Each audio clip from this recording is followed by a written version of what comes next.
Hello, ladies and gentlemen. Welcome back to Bluebaggers Edge, and we are here to preview the Round 7 encounter with Geelong. And we are coming off, of course, our second successive win, which was good to see. I mean, the style and manner of which we won the game against North Melbourne was the most promising aspect. I mean, a win is a win. Win is good considering the circumstances and form that we were in, but just across the park, there were so many positives to take out of the game, individual performances, and we spoke about it in the review episode. But we just hope that we can continue, this, form. The continuity is the main thing. That's what we struggle with, especially in second halves. And as we saw against North Melbourne, the second half that we had was our, I think, best for the season, hands down. So let us jump into this preview of this clash here. And we'll roll through a few numbers, stats, everything else.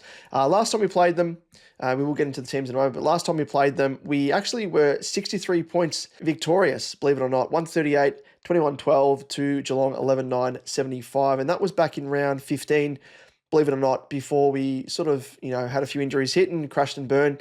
But the Cats, I think, were at a stage there where they were kind of in a bit of a spiral from memory, and their performance against us was very, very surprising.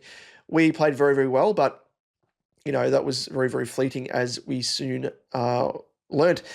Prior to that, the Cats beat us by 13 points, 18-10, 118 to 15-15, 105. And then prior to that, we beat them 13-12, 90 to Geelong, 12-10, 82. So it seems almost as if every second game it's kind of toing and froing between both of us. So by that account, it looks as though it's Geelong's turn to win. But, we don't look into those trends, those hocus-pocus trends as such, because it doesn't really count for much.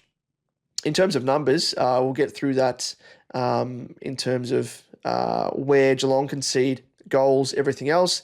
But first and foremost, I just wanted to get into the lineup. Of course, this is a Sunday game, so it is extended benches. At the moment, we have Harry making his return, and a welcome return at that.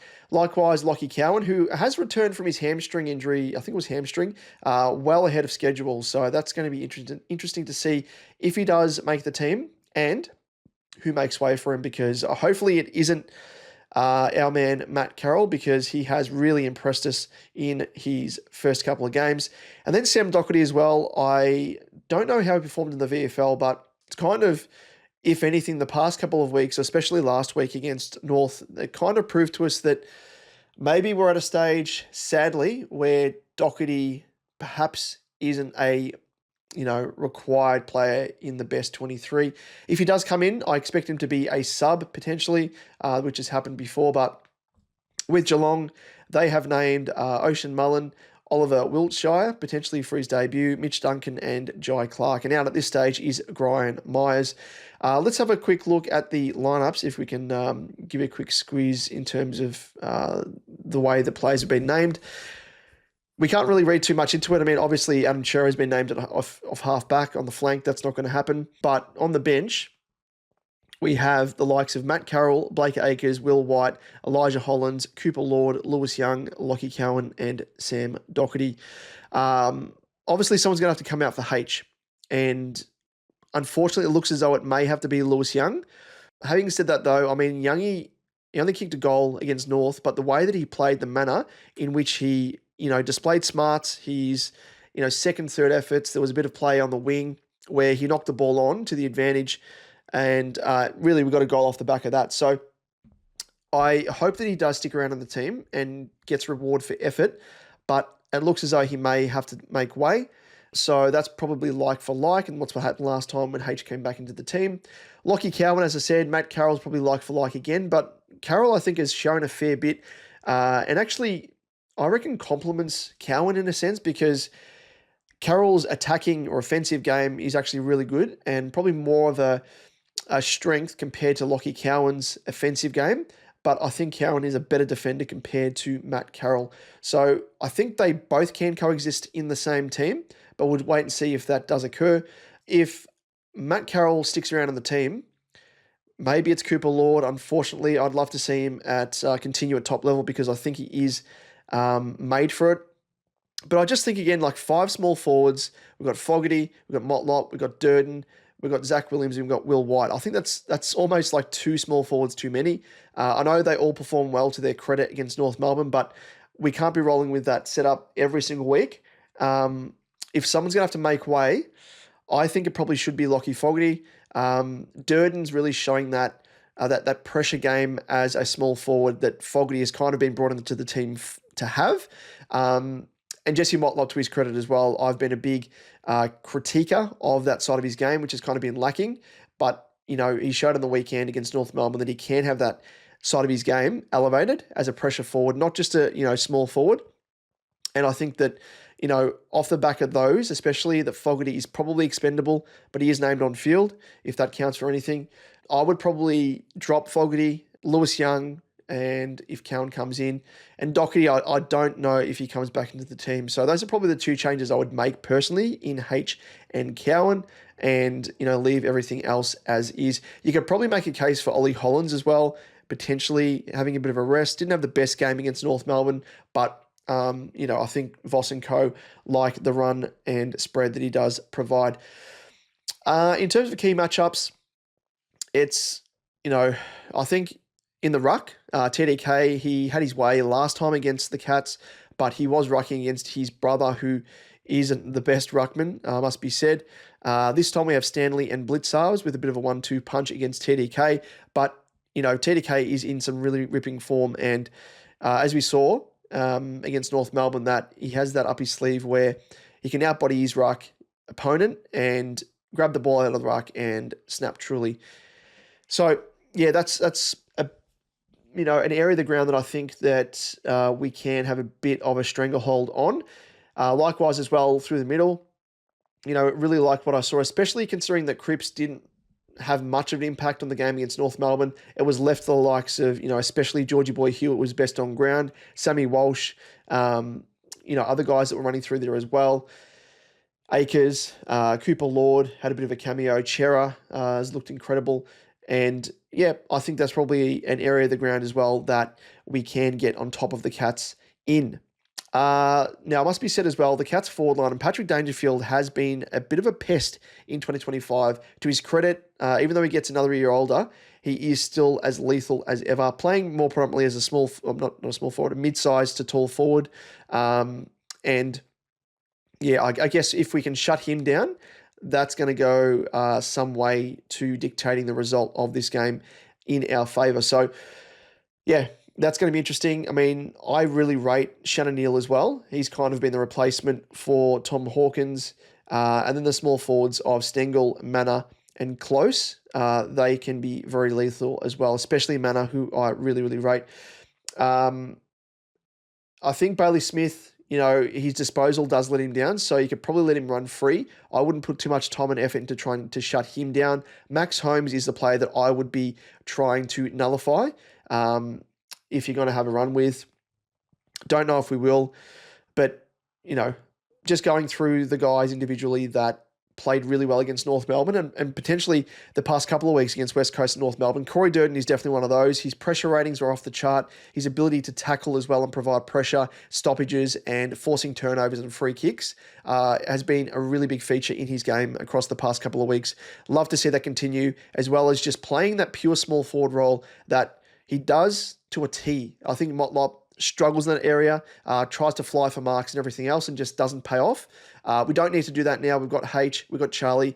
And I guess just speaking now to the setup and tactics and strategy behind everything else, I just hope the leading patterns that we had and that we adopted against North Melbourne continue in our inside 50. Like, just lower the eyes, hit up passes, 25-metre passes. Don't bomb it long, to Charlie or H in the square as we've been doing. And we saw, like, once we have, implemented running patterns and leading patterns, that we can hit up targets. And we can use the ball well inside forward 50. So love to see that continue as well. Let's have a quick look now across at the Wheelo rating side of things and a bit of a closer look at the stats differential between those who face Geelong and where they actually concede scores in specific parts of the ground, and also how the manner of which they concede goals to opposition teams. So as you can see here, opposition score sources, this is Geelong. They actually give up quite a few goals to either, via stoppage or via turnover, which is quite surprising. I thought the Cats might be more of an efficient side, but that doesn't look to be the case. So if we can apply the pressure and turnover pressure, tackling pressure, everything else that we did against North Melbourne, this is an area of the ground that we can really, get goals through. Stoppages, obviously, spoke about our performance last week against North Melbourne. And if we can really capitalise on that, that would be incredible. Very few opposition teams get goals against the Cats going from end to end via a kick-in, as you can see there in that column there. Opposition score origins, there's actually quite a few in the defensive half. They kind of, in a sense, go from end to end without doing so via a kick-in. So I think once you are able to pick them apart coming out of defensive 50, which has always been an issue of ours, you're able to score goals outside of obviously the forward half. If we flick across to where we have been getting most of our goals, the past couple of weeks, albeit against West Coast and North, we've scored a collective 25 goals via our forward half, whilst the Cats have been conceding a few goals there in the forward half. So that's good to see. We could really capitalise on that area. And as well, we've been capitalising on goals through turnover. Again, West Coast, North Melbourne, inefficiency, all that sort of stuff. Not hitting targets, that is probably no surprise. But, stoppage. We kicked 12 goals via stoppage against North Melbourne. So, again, an area that we can really pick apart Geelong. In terms of where we concede goals to oppositions, similar sort of thing to Geelong, I guess. It's through stoppages, through turnovers, and very rarely do they score goals through kick-ins. So we're not allowing teams to go from end to end, which is good. And the score origins kind of varied. Very few actually through the centre bounce, which speaks to our defensive pressure in the middle. But defensive half and forward half is kind of very split, bar a couple of matchups there where it's a bit of a differential. Like Collingwood, for example, we gave up 6 goals in the forward half to only 1 goal in our defensive half. Apart from that, pretty even across the board, which is good statistically. But again, it's just sort of working out where we can pick apart Geelong and find avenues to goal. Well, with that, I think that is about it, ladies and gents. We might leave things there. It's going to be an interesting game. It's a real big test for us now after a couple of, paltry opposition matchups over the past couple of weeks with West Coast and North.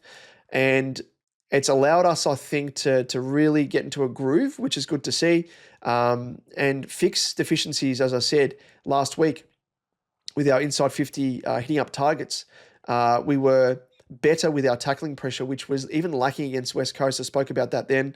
West Coast actually had more tackles than us, which was pretty embarrassing.